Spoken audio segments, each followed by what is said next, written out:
হাজারো ব্যথা বেদনার পরে ফিরে আসনি তুমি আপন ঘরে। দিনের আলো তুমি ছড়িয়ে দিতে চলে গেলে মদিনায় মক্কা ছেড়ে হে রাসূল। আসসালামু আলাইকুম ওয়া রাহমাতুল্লাহি ওয়া বারাকাতুহু।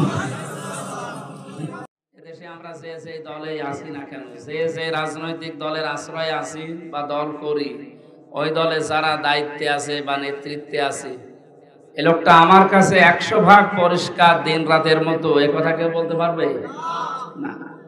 ছোটবেলায় কি করেছে আমি জানি না, এমনকি যুবক বয়সে ওর যৌবন বিক্রি হয়ে গেছে আমি তাও জানি না।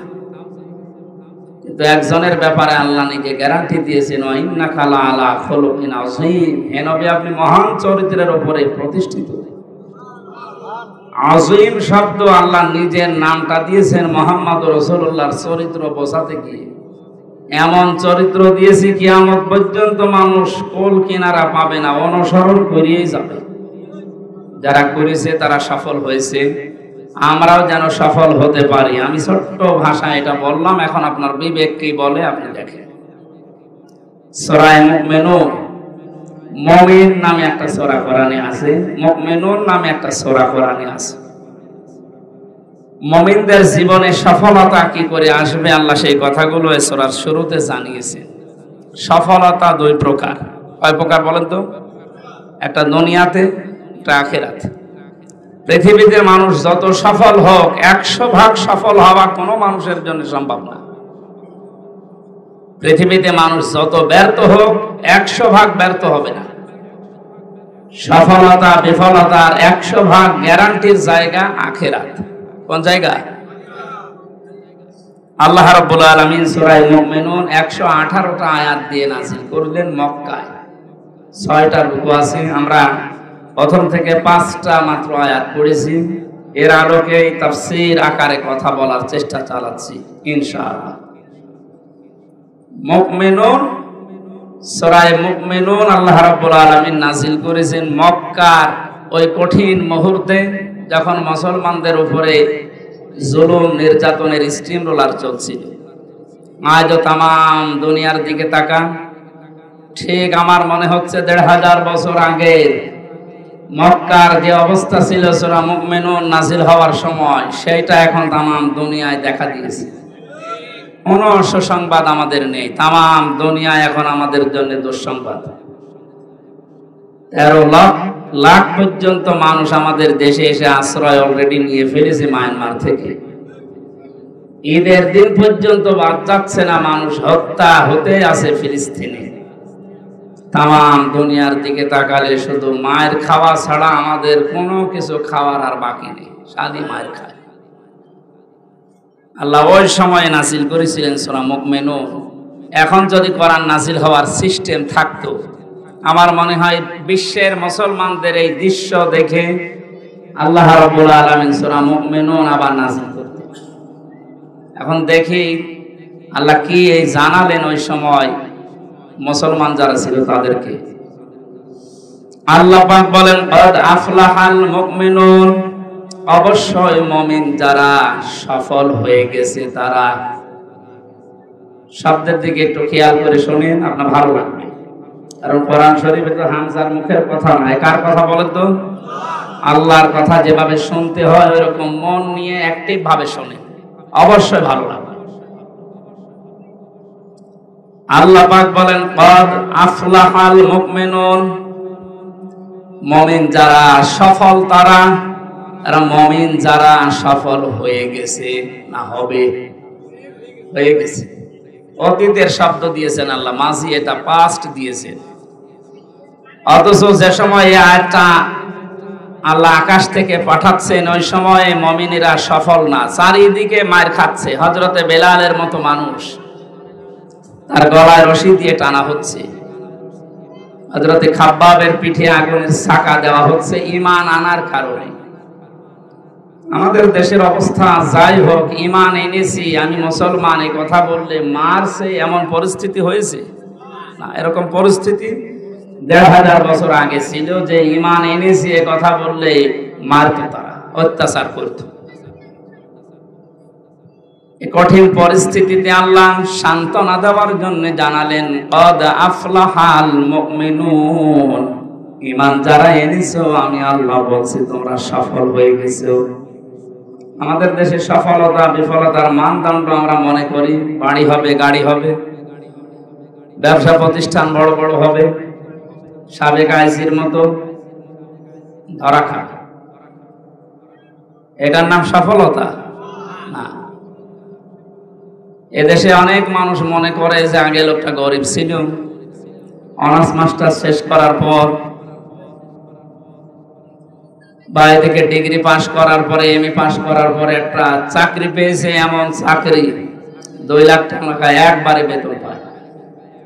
আগে কুড়ে ঘর ছিল, এখন 2 তলা 3 তলা একটা বিল্ডিং বানিয়েছে। মানুষেরা বলতে আরম্ভ করে যে না, এতদিন পরে আল্লাহ ওর দিকে মুখ তুলে তাকিয়েছে, এতদিন আল্লাহ তাকাই। তার মানে এই কথা বলার অর্থ হচ্ছে যে ও এখন মোটামুটি সফল। মোটামুটি কি, এটার নাম কি সফলতা? টাকা পয়সার মালিক হওয়া, ক্ষমতায় বেশি দিন থাকা, প্রভাব প্রতিপত্তি বেশি হওয়া, এটা যদি সফলতা হইতো তাহলে হযরত ওমর বলেছিলেন, হে পৃথিবীর মানুষেরা, আমি সারা দুনিয়ার অর্ধেক জায়গার বাদশাহ। হযরত ওমর বলছি, দুনিয়াতে ক্ষমতা পেলেই যদি মানুষ সফল হয় তাহলে ফেরাউনের দিকে তাকাও, কি সফল না ব্যর্থ? আপনি আজ পর্যন্ত, আমি অন্তত জন্মের পর থেকে শুনিনি যে কেউ এ কথা বলে যে কুকুরটা আমি ফেরাউনের নামে রাখলাম। এ কথা কেউ বলে? অথচ লোকটা ক্ষমতায় ছিল 600 বছর। কত? আমার মতো হামজা 10টা হায়াত পেলে যতদিন হবে ও অতদিন ক্ষমতায় ছিল, কারণ আমরা 60-70 বছর বাঁচি। সেই হিসাবে 10টা হায়াত পেলে আমার যতদিন হয় ও ক্ষমতায় ছিল ততদিন। কোনদিন তার মাথা ধরে নাই 600 বছরের ভেতরে ক্ষমতায় থাকাকালীন, কোনদিন বিশাল রাজ্য চালাতে গিয়ে মাথা ধরে নাই। মরণের পরে ওরে যেখানে রেখে দিয়েছে আল্লাহ সুটকি দিয়ে রেখেছে, মিশরের জাদুঘরে তারে রাখা আছে। আপনি বলেন তো, এই মিউজিয়ামে না রেখে ওরে যদি রাস্তার পাশে কেউ রেখে দিত, মানুষ ওরে ছাড়তো না, জুতা দিয়ে পিটাত। তাহলে একটা বাদশাহ 1-2 বছর, 5 বছর, 15-20 বছর না, 600 বছর পর্যন্ত দেশ চালিয়েছে, অথচ তার জীবন সফল হতে পারেনি, সে ব্যর্থ হয়ে গেছে। হযরত ওমর বলেন, দুনিয়ার মানুষেরা টাকা পয়সা হলে, অর্থ সম্পদ হলে যদি মনে করো যে লোকটা সফল হয়ে গেছে, কারুনের দিকে তাকাও। ওয়া আতাইনাহু মিনাল কুনুজি মা ইন্না মাফাতিহাহু লাতানু বিল উসবাতি। সূরা কাসাসের ভেতরে আল্লাহ তার এই কাহিনীটা তুলে দিয়েছেন আমাদের শিক্ষার জন্য। অর্থ সম্পদ, টাকা পয়সা, সোনা রূপা হলেই মানুষ সফল হয় না। এই লোকটার যে সম্পদ আল্লাহ দিয়েছিলেন, শুধু সোনা রূপা না, সোনা রূপের ধন ভান্ডার, গোপন খনি পর্যন্ত তার ছিল। কানসুনের বহুবচন কুনুজ,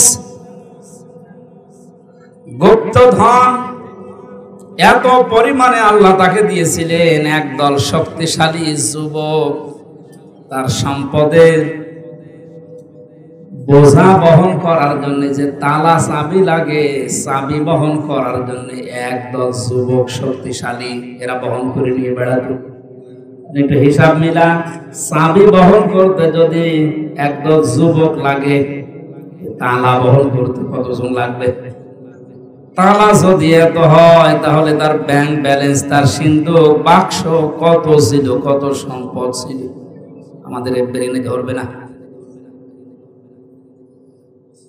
এত কিছুর মালিক হওয়ার পরেও লোকটা মারা যাওয়ার পর, আমার মনে হয় 1500 বছর না, হাজার হাজার বছর আগে মারা গেছে। এখনো ডুবতে আছে মাটির নিচে, দাবতে আছে, কিয়ামত পর্যন্ত দাবতে থাকবে। আমার যে বিশ্বাস, ওকে যদি এখন জীবিত করে আল্লাহ এই লালমনিরহাট হাতিবান্ধা বাজারে নিয়ে এসে বলতো এটা কারণ, মানুষ পিটিয়ে মেরে ফেলতো, পিটিয়ে মেরে ফেলতো না? বংশের মর্যাদা আছে, বংশ মর্যাদা দিয়ে অনেক মানুষ আজ বিভিন্ন কায়দায় খেয়ে চলে যাচ্ছে। নিজের কোনো যোগ্যতা নেই, বাবার নাম নেই, দাদার নাম নেই, স্বামীর নাম নেই, এই সমস্ত নাম নিয়ে খায় মানুষ দেশে নেই। বংশের গৌরব যারা করে তাদের দিকে তাকাতে হযরত ওমর বলে আবু লাহাবের দিকে তাকা, তার বংশ আমাদের মতো এই সর্দার বংশ, সৈয়দ বংশ ছিল, তার বংশ ছিল কি কুরাইশ, পৃথিবীর শ্রেষ্ঠ বংশ। এ বংশের মানুষ হওয়ার পরেও এ লোকটা সফল না ব্যর্থ? এমন ভাবে আল্লাহ তাকে দুনিয়া থেকে বিদায় দিয়েছে, মা আগনা আনহু মালুহু ওয়া মা কাসাব। তার সম্পদ আদি, তার সন্তান আদি যা অর্জন করেছিল একটাও কাজে আসে নাই। সায়াসলা নারান যাতা লাহাব, আল্লাহ বলেন অতি শীঘ্রই তাকে আমি লেলিহান আগুনে প্রবেশ করাবো, আমরাতুহু, তার স্ত্রীকেও দিয়ে দেব।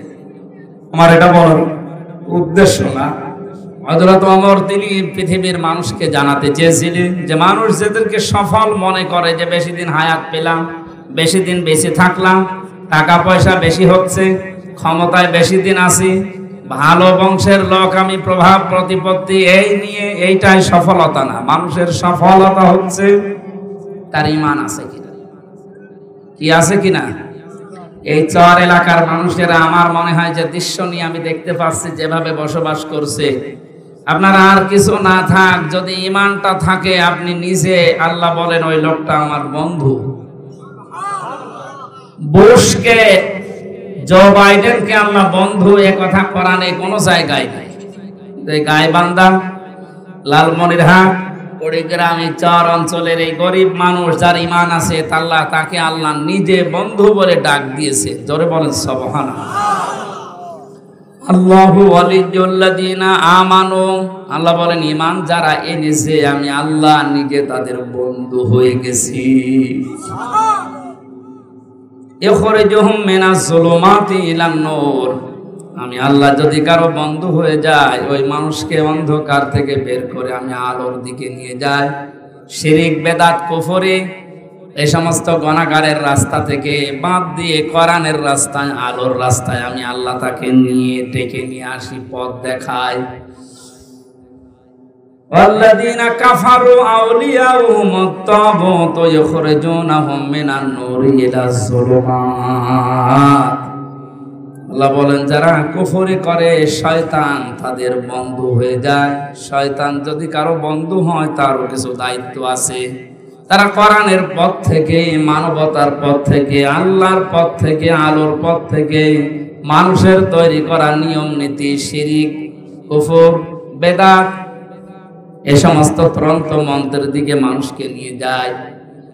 যদিও আপনারা চর এলাকার মানুষ অন্তত মাথায় তো এতটুকু মগজ আছে, এইটা বোঝেন যে পৃথিবীতে আলোর পথ, সঠিক পথ আল্লাহর পাঠানো ইসলামের পথ। এই পথ বাদ দিয়ে যারা শিরকে, কুফরি, বেদাতিতে মানুষের তৈরি করা নিয়ম নীতির দিকে মানুষকে ডাকে, ওই দিকে নিজেরাও চলে, এগুলো আর মানুষকে আমার আল্লাহ নিজে বন্ধু বলেন না, এগুলোকে শয়তানের বন্ধু বলে আখ্যা দিয়েছেন। শয়তান যদি কারো বন্ধু হয় তাদেরকে শয়তান এই কাজ করে। বা নিজের দিকে তাকিয়ে বলেন আপনি কি আল্লাহর বন্ধু না শয়তানের বন্ধু? আল্লাহর বন্ধু যদি কেউ দাবি করেন তাহলে বুঝবেন আল্লাহ আপনার প্রতি একটা কিছু দায়িত্ব পালন করেছে। মানুষের তৈরি করা নিয়ম নীতি, আইন কানুন আপনার কাছে তখন সব চাইতে ঘৃণিত মনে হবে, নিন্দিত মনে হবে। আল্লাহর পথ, কোরআনের পথ, ইসলামের পথ আপনার মানতে যদিও কঠিন হয়, একটা তৃপ্তি আপনার ভেতরে আল্লাহ ঢেলে দেবে। ধরে বলো সুবহানাল্লাহ। আমি তো এইটাই বুঝতেছি এখন পৃথিবীতে তাম দুনিয়া আজ দুই ভাগ হয়ে গেছে, একটা ইসলামের দিকে, একটা কুফরের দিকে, একটা মাজলুমের দিকে, একটা জালেমের দিকে। হযরতে বেলালের নাম আমরা সে জন্মের পর থেকে শুনছি। এই লোকটার বংশ ভালো ছিল না, টাকা পয়সা ছিল না, মানুষের বাড়িতে কাজ করে খেত, গোলাম চাকর, ক্ষমতাও ছিল না। ঈমান থাকার কারণে আল্লাহ এমন জায়গায় পৌঁছিয়ে দিয়েছিলেন, তার জীবনী পড়তে গিয়ে পেয়েছি। বিশ্বনবী বলেন, আমি যখন আল্লাহর সাথে দেখা করার জন্য মেরাজে আল্লাহর আরশে যখন গিয়েছিলাম, সিদরাতুল মুনতাহা পার হয়ে হযরতে বেলালকে এসে বলেছিলেন, তোমার পায়ের আওয়াজ আমি শুনতে পেয়েছি। অথচ লোকটার চেহারার যে বর্ণনা আমি পড়েছি হাদিসে, ওইরকম লোক এখানে একটাও নেই। জহব্বা ছিল ঝোলা, ঠোঁটগুলো ছিল মোটা মোটা, চেহারা কালো তো কালো, হাড়ির তলা কি তার চাইতে কালো ছিল। চেহারার যে বর্ণনা বলছি, একবার দেখলে আরেকবার দেখতে মন চাবে, বলেন? অথচ আমরা যারা ঈমান এনেছি, আমার যে বিশ্বাস এখন আছে, এই গাইবান্ধা লালমনিরহাট এই হাতিবান্ধার রাস্তা দিয়ে যদি হযরতে বেলাল হেঁটে যায়, আর সত্যি সত্যি যদি আমরা জানতে পারি এটা বেলাল, আমার মনে হয় নিজের রোমাল পর্যন্ত তার পাও মোছাতে কেউ দ্বিধাবোধ করবে না। হযরতে বেলালের নামে হাজার হাজার মানুষের নাম আজ পৃথিবীতে, অথচ 600 বছর যে লোকটা ক্ষমতায় ছিল তার নাম দুনিয়াতে কেউ রাখে না। আমি এটাও জানি এই পৃথিবীতে এখন প্রায় 175 কোটি মুসলমান। আমি যতটুকু লেখাপড়া করেছি, কোন মানুষের নাম এখন পৃথিবীতে কারণ আছে আমার জানা নেই। আছে? নামটা তো খারাপ না, কারুন, ইয়াজিদ, কত সুন্দর সুন্দর নাম। মানুষের উপরে জুলুম করার কারণে আল্লাহ পাক তার নামটাকে ঘৃণিত বানিয়ে দিয়েছেন, নিন্দিত। এত নিন্দা, এত ঘৃণিত বানিয়েছে, কেউ কুকুরের নামও কারণ রাখে না। এমনকি হিন্দুকে যদি বলেন, ভাই আপনি অন্য ধর্মের মানুষ, আপনার ছেলে হয়েছে 500 টাকা দেব, আপনি শুধু ইয়াজিদ রাখেন, ও যদি মূর্খ মানুষ হয় বলবেন কি ইয়াজিদ রাখবো। ইয়াজিদ এখন আর নাম নেই, এটা গালি হয়ে গেছে। আপনি শুধু হাঁ করে শুনিয়ে যাচ্ছেন, কিছু বোঝেন এখান থেকে। আপনার নাম যত সুন্দর হোক, আপনি ইয়াজিদের মতো যত বছর ক্ষমতায় থাকেন, যত টাকা পয়সার মালিক হক কারণের মতো, যত বংশ মর্যাদা উচ্চ হোক, সত্যি যদি আপনি জুলুমকারী হয়ে থাকেন, ঈমানের দাবি অনুযায়ী যদি চলতে না পারেন, চোখ বন্ধ করে দেখেন, কালের পরিক্রমায় সময় আসবে, ইতিহাস আপনাকে নিন্দিত ঘৃণিত করে দুনিয়ার মানুষকে দেখাবে। এটা তো আমি বানালাম নাকি? আবু লাহাব, এর নাম ছিল আব্দুল উজ্জা, এত সুন্দর ছিল দেখতে, আগুন লাগিয়ে দিলে উপরে দেখবেন একটা শলাকা মতো ওঠে, সাপের জহব্বা মতো, ওইটা ওই যে শলাকা উঠে যায় সাপের জহব্বা মতো, ওইটার আরবি নাম লাহাব। এত সুন্দর চেহারা ছিল, আগুনের মতো ফর্সা ছিল। অথচ সেই সুন্দর নামটা আজ দুনিয়ায় গালি হয়ে গেছে, নাম শুনলে মানুষ ঘৃণা করে। কথা বলছেন এখানে? এখানে তাফসীর মাহফিল আপনি 1 বছর পর পর এখানে 12তম চলছে। আজকে যদি আপনি কিছু নিয়ে না গিয়ে শুধু আসলেন আর লোকজন দেখে আপনি চলে গেলেন না, আপনার দ্বারা আপনার পরিবারে, আপনার সমাজে, আপনার রাষ্ট্রে, আপনার আন্ডারে যারা আছে তাদের উপরে যেন জুলুম না হয়, কারো অধিকার যেন আপনার দ্বারা নষ্ট না হয়। হয়তো এখন পৃথিবীতে কেউ মুখ খুলছে না, কেউ ভয়ে, কেউ চাপে, তো সময় আসবে, ইতিহাস ঘটনা ঘটার আগে ইতিহাস লেখে না ঘটনা ঘটার পরে? বলেন না কেন? যে ঘটনা আজ আমরা পৃথিবীতে ঘটাচ্ছি, হয়তো ইতিহাস এখন কেউ অনেকে লিখছে না, লেখা হবে একদিন। ইতিহাস যখন লেখা হবে, ওই সময় আপনাকে কিন্তু ইয়াজিদের মতো, কারুনের মতো, ফেরাউনের মতো, আবু লাহাবের মতো বানিয়ে ফেলবে। কথা বলে না কেন? আপনার নাম যতই সুন্দর হোক, আপনার নামও কেউ রাখবে না, এমনকি কুকুরও আপনার নামে কেউ রাখবে না। আমি আপনার শত্রু না, আপনাকে আমি বাঁচার জন্য বললাম। কারণ 100 বছর পরে এই বাংলাদেশে এখন যারা আছি আমরা একজন থাকবো না, নতুন মানুষ এসে এই দুনিয়া চাষ করবে। কথা বলে ঠিক কিনা? পৃথিবীর জমিনটা ধোঁকা ধোঁকা দিয়ে আমাদেরকে চোখের উপরে পর্দা দিয়ে রেখেছে। আমার উস্তাদ বিশ্ববিদ্যালয়ে একটা কাহিনী শোনাতেন মাঝে মাঝে, ছেলে মেয়েদেরকে বলতেন, দেখো দুনিয়াটা কেমন, আল্লাহ মাতাউল গুরুর দিয়েছেন, এই পৃথিবীর জমিনটা একটা ধোঁকা। ও হামজা, তুমি যদি এখন মারা যাও, 200 বছর পরে যদি এই কুষ্টিয়াতে থানাপাড়ায় আমার যে বাড়িটা, এখানে এসে যদি বলো যে এই বাড়ি আমার, 200 বছর আগে এই বাড়ির জমি আমি ক্রয় করে এখানে বানিয়েছিলাম, এটা আমার ছেলের আমার ছেলের আমার ছেলের, এই নামগুলো আমি 200 বছরের 3-4 পুরুষের নাম বললাম যে এদেরকে আমি রেখে গেছি, এ বাড়ি আমার। আমার মনে হয় এখন 200 বছর পরে যে মানুষগুলো বসবাস করবে, ওই মানুষগুলো যদি আমাকে দেখে, বাড়িতে জায়গা দেওয়া দূরের কথা, গেটে আরো 2-3টা তালা মারবে। কথা বলেন না কেন? অথচ এগুলো করেছিলাম আমি নিজে। মাত্র 200 বছরে যদি আমার সেনা বাড়িতে আমারে উঠতে না দেয়, কিয়ামতের যে কঠিন ময়দান আল্লাহ বানিয়েছেন, আল্লাহ পাক বলেন, ইয়াউমা ইয়াফিরুল মারউ মিন আখিহি ওয়া উম্মিহি ওয়া আবিহি ওয়া সাহিবাতিহি ওয়া বানিহি।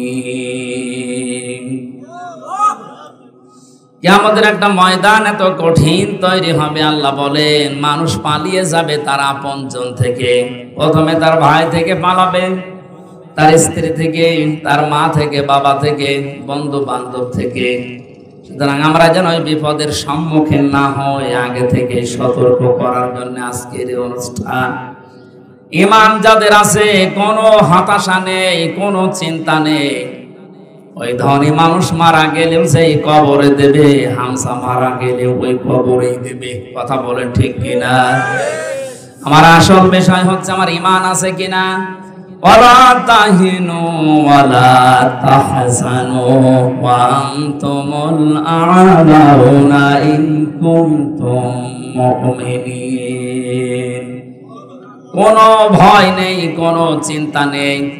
বিপদ আসবে, আসতেছে, এসেছিল। এই কঠিন পরিস্থিতির জন্য কোনো চিন্তা, কোনো হতাশা করবা না। বিজয় তোমাদেরই হবে যদি মুমিন হতে পারো।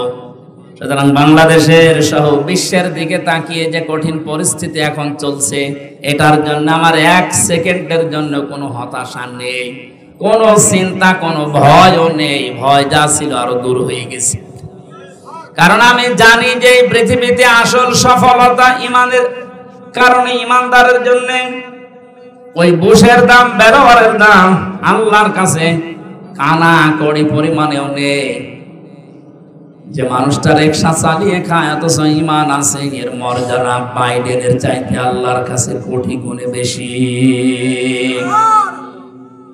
আফসোস হয় একটু, এই 1500 বছর আগে কোরআনে কারীম প্রচার করতে গেলে বাধা দিত কাফেরেরা। দুঃখজনক হলো সত্য, বাংলাদেশে কোরআন প্রচার করতে আজ বাধা কাফেররা দেয় না, দেয় মুসলমানেরা। এই অনুষ্ঠানটা করার জন্য 15 দিন ডিসি অফিসে, এসপি অফিসে, থানায়, টিওনোর কাছে 15 দিন 20 দিন যাওয়া লাগবে। কি আমরা এখানে কি মানুষ খুন করব? বলেন। শিশু মেলার নামে যে মেলাগুলো বাংলাদেশে অধিকাংশ জায়গায় দেখা যায়, শিশু নেই, খালি শিশুর খালারা আর মারা। তো ওই সমস্ত অনুষ্ঠানে তো অ্যাক্সিডেন্ট হয়, মানুষের চরিত্র নষ্ট হয়। এখানে এসে কিছু না হোক, অন্তত একটা মানুষের বিবেকে ধাক্কা লাগে, আমার দ্বারা আপনার কারো উপরে জুলুম হয়ে যাচ্ছে না তো। কারণ জুলুম যদি কারো দ্বারা কারো উপরে হয়, এই জালেম দুনিয়ার কোনো মানুষের টার্গেট হয় না, ও সরাসরি আল্লাহর মামলার আসামি হয়ে যায়। কোরআনে কারিমে সূরা শূরা 42 নম্বর আয়াতের প্রথম অংশে আছে, ইন্নামাস সাবিলু আলাল্লাযীনা ইয়াজলিমুনান নাস।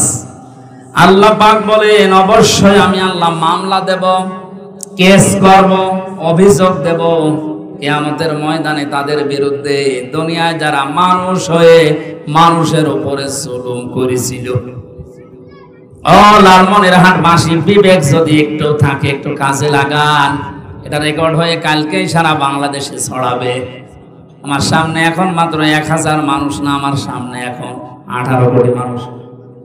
সবাইকে উদ্দেশ্য করে বলছি, এই দেশে আমার যতটুকু কোরআন হাদিস পড়ার পরে বাস্তবতা দেখতে পাচ্ছি, এ দেশের 100 জনের 98 জন আল্লাহর মামলার আসামি। ঠিক যারা বলছেন আমরা কি, আমার দ্বারা হয়তো আমার স্ত্রীর উপরে, আমার সন্তানের উপরে, আমার মা বাবার উপরে জুলুম হয়ে যাচ্ছে, এমনকি আমার ভাইয়ের উপরে, আমার বোনের উপরেও জুলুম হয়। গত কয়েকদিন আগে একজন প্রশ্ন দিয়েছে, হুজুর বোনের জনক দেয়া লাগবে মানে কেউ যদি রাস্তায় ডাকাতি করে তার যে গোনা হয় তার চাইতে ডবল গোনা হবে কেউ যদি বোনের জমি ভাইয়ের জমি মেরে দেয়। মতো সেরকম বহু মানুষ পাওয়া যায়, 5 ওয়াক্ত নামাজ তাহাজ্জুদ মিলে পড়ে, হজও করে এসেছে, বোনের জমি না দিয়ে ফাঁকি দিয়ে খেয়ে ফেলছে। কিয়ামত পর্যন্ত হজ করলে ওর হজ কবুল হবে না। যারা মানুষকে শরীক ফাঁকি দিয়েছে তাদের 2টা অপরাধ হয়, 2টা গোনার কারণে তাদেরকে আল্লাহ 2টা শাস্তি দেবে। 1 নম্বরে ওই মানুষ যেই দিন শরীক ফাঁকি দিয়েছে ওই দিন থেকে যতদিন ইবাদত করবে মরণ পর্যন্ত কোনো ইবাদত মাথার উপরে উঠবে না। 2 নম্বরে মানুষ যখন মারা যাবে তখন ঈমান পাবে না, বেঈমান হয়ে মরবে।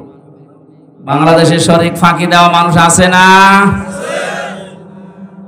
কিছু মানুষ জমিন চাষ করে, এলাকায় জমিনের দাম মনে হয় এরকম না, জমিন চাষ করতে করতে পুরা জমিন ঠিক আছে, আইলের কাছে গেলে নাঙ্গলের মাথা বাঁকা হয়ে যায়। যত বরকত আল্লাহ আইলের কাছে দিয়েছে, আর আইল কাটতে কাটতে এমন আইল বানিয়েছে, ও আইল না ফুলসিরাত। আইলের কাছে গেলে আরো সাবধান হওয়া দরকার, কারণ 1 বিঘত জমি যদি অন্যের ভেতরে চলে যায় আপনার, আইল কেটে হোক আর যে কোনো কায়দায়, কিয়ামতে এই তামাম দুনিয়ার মতো 7টা জমিন মাথার উপরে চাপিয়ে দেবে। এটা কি হাস্যকর কথা? বলেন। যারা এরকম লাইনে আছে আল্লাহ তাদেরকে, যে ভূমিদস্যু যারা মানুষের জমিন ফাঁকি দিয়ে খায়, জোর করে, অন্যায় করে, অবৈধভাবে দখল করে খাচ্ছে, আপনি থামেন। আপনার এই সমস্ত অবৈধ সম্পদের মালিক হওয়ার জন্য আপনার ছেলে, আপনার মেয়ে, আপনার বউ প্রস্তুত হয়ে আছে, কিন্তু এইটার কারণে যে গোনা হয়েছে এই গোনা নেওয়ার জন্য কেউ প্রস্তুত না। বলেন। বাংলাদেশের এক এমপি কয়েকদিন আগে মারা গেছে, টুকরা টুকরা হয়ে। কত কোটি টাকার মামলা নিয়ে তাকে টুকরা টুকরা করেছে, কত কোটি টাকা বানিয়েছিল। এই টাকাগুলো এখন তার মেয়ে, তার বউ, তার ছেলে এরা ভোগ করছে, কিন্তু তার পাপের কারণে, তার এই অবৈধ ইনকামের কারণে যে পাপ হয়েছিল এই পাপের ভাগ কেউ নিচ্ছে? বলেন। অনেকে মনে করে যে ওরে যত টুকরা করেছে ফেরেশতারা ওরে খুঁজে পাবে কি করে, ওর টুকরা লাগবে না। শাস্তি তো হয় মানুষের রুহের উপরে। কিসের উপরে? টুকরা 1000 হোক, কিন্তু রুহটা কোথায় আছে? সিজ্জিনে। কোথায় আছে বলেন তো? ওখানে আল্লাহ শাস্তি লাগাবে। এই জন্য অন্যের জন্য এই বিপদ নিজে আমি ডেকে যেন না নিয়ে আসি, সেই বোঝ আল্লাহ আমাকে যেন সবাইকে দান করেন, বলেন আমিন। হযরতে বেলালের কথা বলছিলাম, তার নামটা আল্লাহ এমন উচ্চে তুলে দিয়েছেন। হযরত ওমর খলিফাতুল মুসলিমিন, তিনি যখন মাঝে মাঝে হযরতে বেলালকে দেখতেন যে দরবারে আসতেছে, তো চেয়ার থেকে উঠে দাঁড়িয়ে বলতেন, আমার নেতা হযরত বেলাল আসতেছে। জোরে বলেন সুবহানাল্লাহ। হযরত ওমর ছিলেন তামাম পৃথিবীর মুসলমানের নেতা, আর তিনি হযরতে বেলালকে দেখলেন বলতেন আমাদেরও নেতা। অথচ লোকটা কি ক্ষমতায় ছিল? টাকা পয়সার মালিক ছিল? বংশের গৌরব ছিল? কি করেছিলেন ঈমান দিয়ে? কোথায় পৌঁছিয়েছেন ঈমানের কারণে? সাহাবীরা ডাক দিয়ে বলে, ইয়া রাসূলুল্লাহ, আপনি মসজিদে নববীর ইমাম, এখানে ওই রকম মানের একজন মুয়াজ্জিন নেওয়া লাগবে। হযরত বেলাল ওনার সোহবা ছোট ছিল, এই জন্য আশহাদু না বলে আসহাদু বলে ফেলতো, শুদ্ধভাবে উচ্চারণ হয় না। আপনি এর পাল্টিয়ে ফেলেন, নতুন মুয়াজ্জিন নিয়োগ দেন। বিশ্বনবী সাহাবীদের পীড়াপিড়ে দিয়ে একজন নতুন মুয়াজ্জিন নিয়োগ দিলেন। ফজরের আযান দেওয়ার জন্য মুয়াজ্জিন আজকে আসবে। হযরত বেলাল ইশার নামাজ পড়তে এসেছে। নবীজি বললেন, বেলাল সাহাবীদের কথা মতো তোমাকে আজকে বাদ দিয়ে দিলাম, তোমার আচরণ যেহেতু শুদ্ধ হয় না, এই জন্য সবাই চাচ্ছে তুমি যেন মুয়াজ্জিনি না করো। কালকে থেকে নতুন মুয়াজ্জিন আসবে। এশার নামাজের পরে তিনি আর ঘুমাননি, সারা রাত কান্নাকাটি করে তাহাজ্জুদের নামাজের সিজদায় পড়ে বলে, রব্বুল আলামিন, আমার যে চেহারা এটা আমি বানাইনি, এটা বানিয়েছো তুমি। আমার যে কণ্ঠ এটার মালিকও আমি না, এটা বানিয়েছো তুমি। আমি সঠিকভাবে আশহাদু বলতে পারি না, আশহাদু হয়ে যায় আমার জহব্বার কারণে। এটা আমার দোষ না, এটা বানিয়েছো তুমি। সবই তোমার হাতে। তোমার কারণে যদি আজকে আমি নবী মসজিদ থেকে বিতাড়িত হয়ে যাই, আযান দিতে না পারি, আল্লাহ তুমি বিষয়টা দেখবা। এতটুকু বলেছিলেন। ফজরের আযান যে মুয়াজ্জিন দিয়েছে, আজকে আর ফজর হয় না। নবী মুহাম্মদ রাসূলুল্লাহ সাহাবীরা বসে আছে, কই আজকে তো আর ফজর হতে চায় না।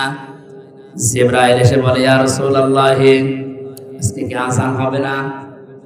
নবীজি বলেন, হ্যাঁ আযান তো হয়েছে, সুন্দর সলিল কণ্ঠে মুয়াজ্জিন আযান দিয়েছে।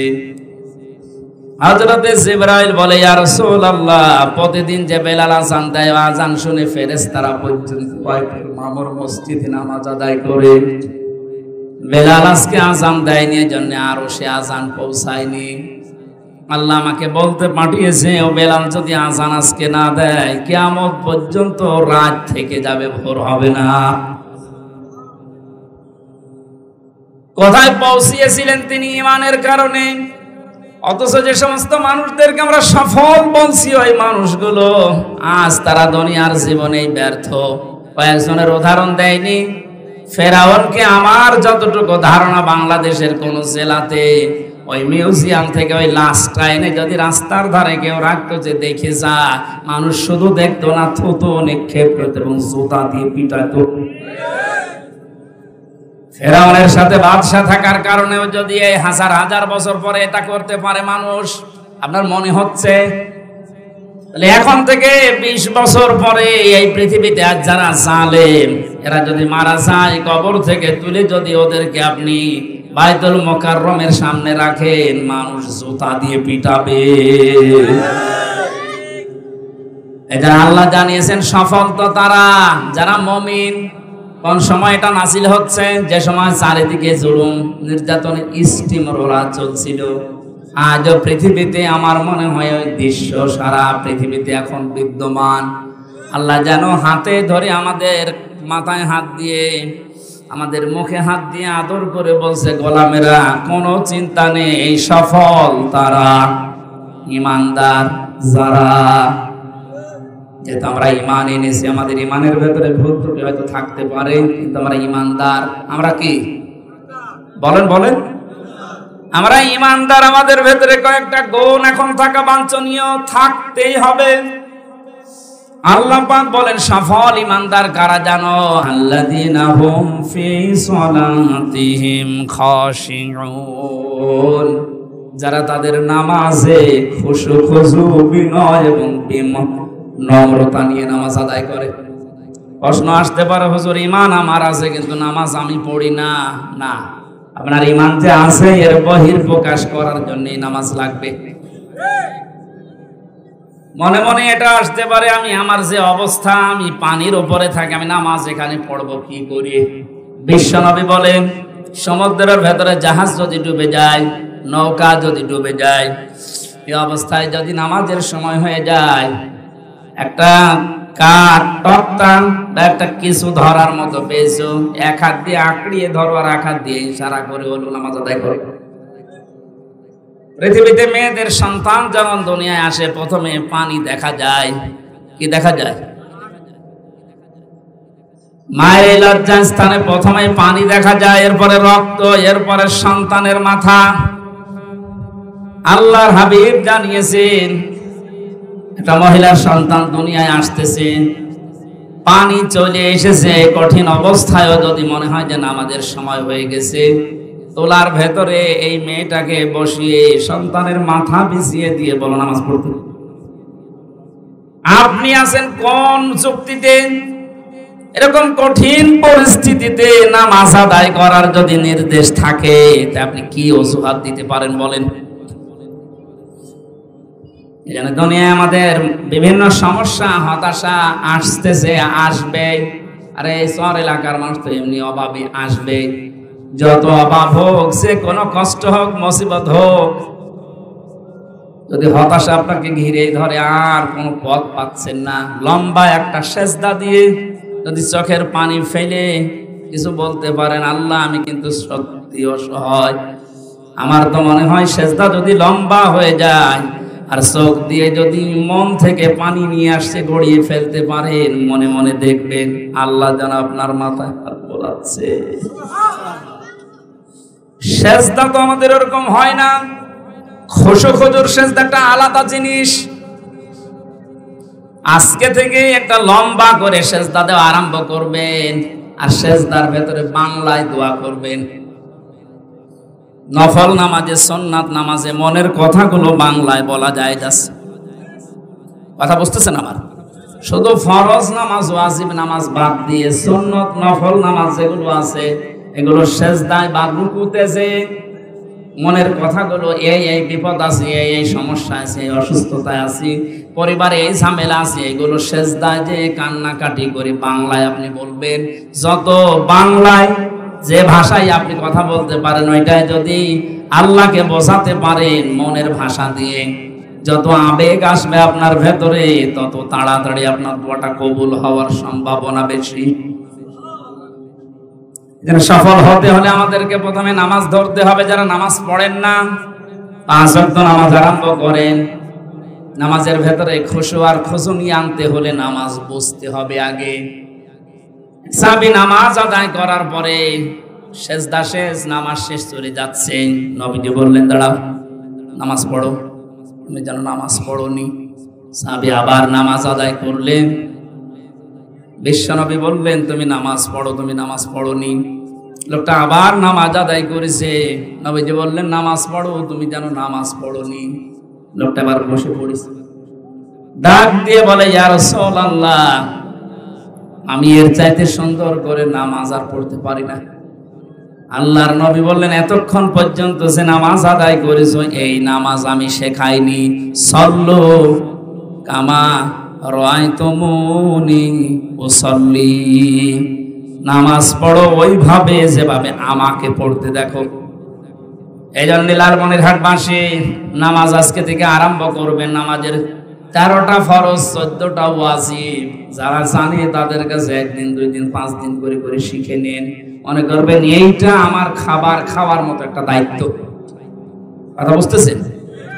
সফল হতে হলে মাস্ট বি নামাজ লাগবে। নামাজ ছাড়া কেউ সফল হতে পারে না। কোন মানুষ যদি নামাজ পড়ে না, আকাশ দিয়ে উড়ে যাচ্ছে, বুঝবেন এটা ভণ্ড। কথা বুঝেন? হয়তো জিনকে বশ করার মাধ্যমে অথবা কুফরি কালামের মাধ্যমে এই কাজ করছে।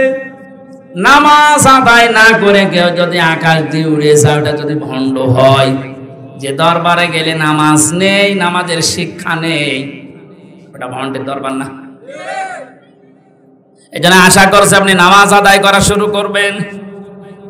আমি খুব সংক্ষেপ করছি তাড়াতাড়ি, কারণ আসরের নামাজ সমাগত। ওয়াল্লাযীনা হুম আনিল লাগবি মুরিদুন, আল্লাহ পাক বলেন যে মানুষগুলো অনর্থক কথাবার্তা আর অনর্থক কাজ কারবার থেকে নিজেকে বাঁচিয়ে রাখে। আজ একটা মোবাইলের মাধ্যমে হাজারো মানুষ অনর্থক বিষয়ে ডুবে থাকে সারাদিন সারা রাত। যারা সফল হতে চায় তারা অনর্থক কোনো বিষয় নিয়ে আমরা ডুবে থাকবো না।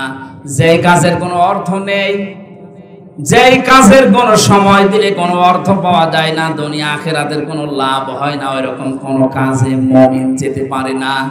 ওয়াল্লাযীনা হুম লিযাকাতি ফাঈলুন, মুমিন যারা তারা যাকাত আদায়ে তৎপর হবে।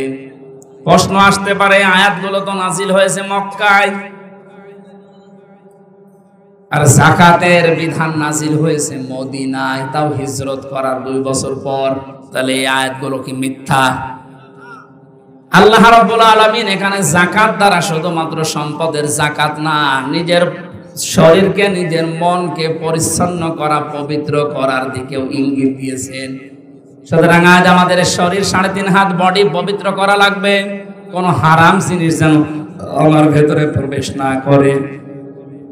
আজ হাজারো পুরুষ মানুষ হালাল ভাবে বেঁচে থাকার জন্য যদি চেষ্টা চালায়, পরিবারস্থ লোকদের কারণে আজ অনেকেই পারে না হারাম জিনিস দিয়ে নিজের শরীরকে, পরিবারকে লালন পালন করতে, শেষে অবৈধ পথ বেছে নেয়।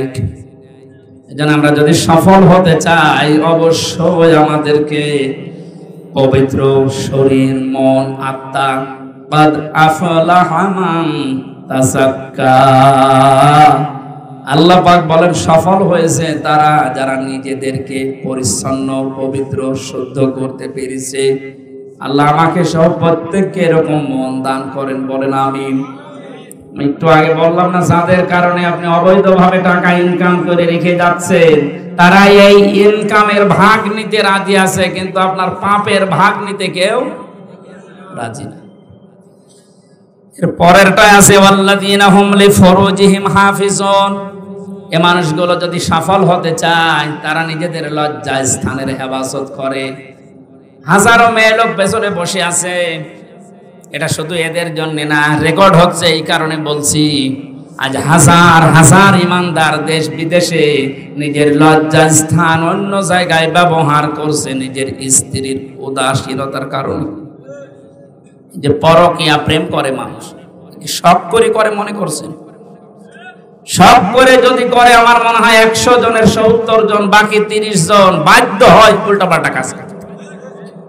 যেন মা বোন যারা এসেছেন, আপনার জান্নাতে যাওয়ার জন্য যে শর্তগুলো আছে, তার অন্যতম একটা জায়গা হচ্ছে আপনার স্বামী। ও যদি জায়েজ কোনো হুকুম করে, জীবন থাপনা আপনাকে মানা লাগবে। আজ পারিবারিক জীবনে দাম্পত্য কলহ এমন জায়গায় পৌঁছিয়েছে, 3টা বছর আমি জেলের ভেতরে থাকাকালীন এটা দেখেছিলাম। ওখানে 100 জনের আসামির ভেতরে আমার মনে হয় 60 জন আসামি শুধু এই বউ মারার আসামি।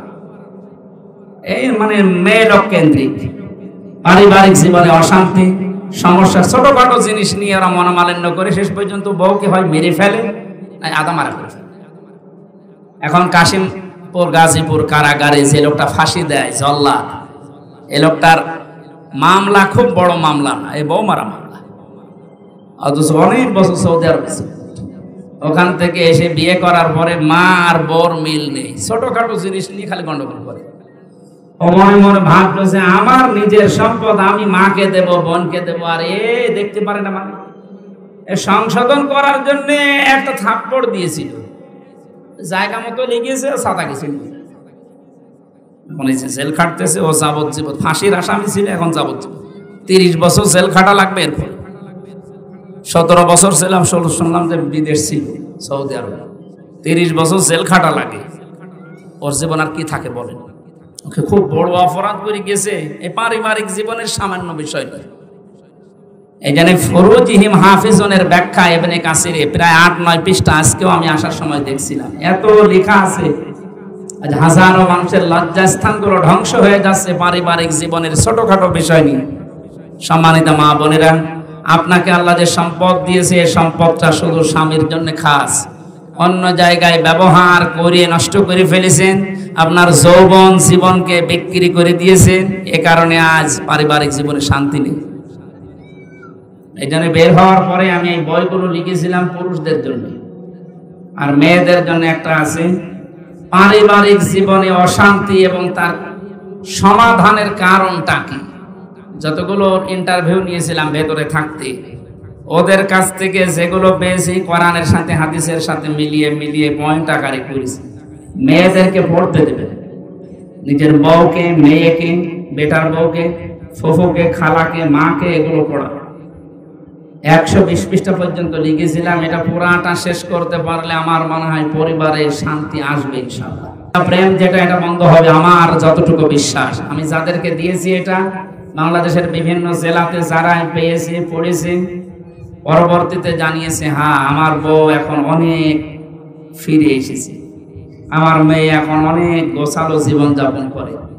আশা করছি আমাদের এই লজ্জাস্থানকে পবিত্র করার জন্য বইটা কাজে লাগবে। আর আজকে তো আসরের নামাজ মনে হয় এখন আজান হচ্ছে, নামাজ একটু পরে আরম্ভ হবে।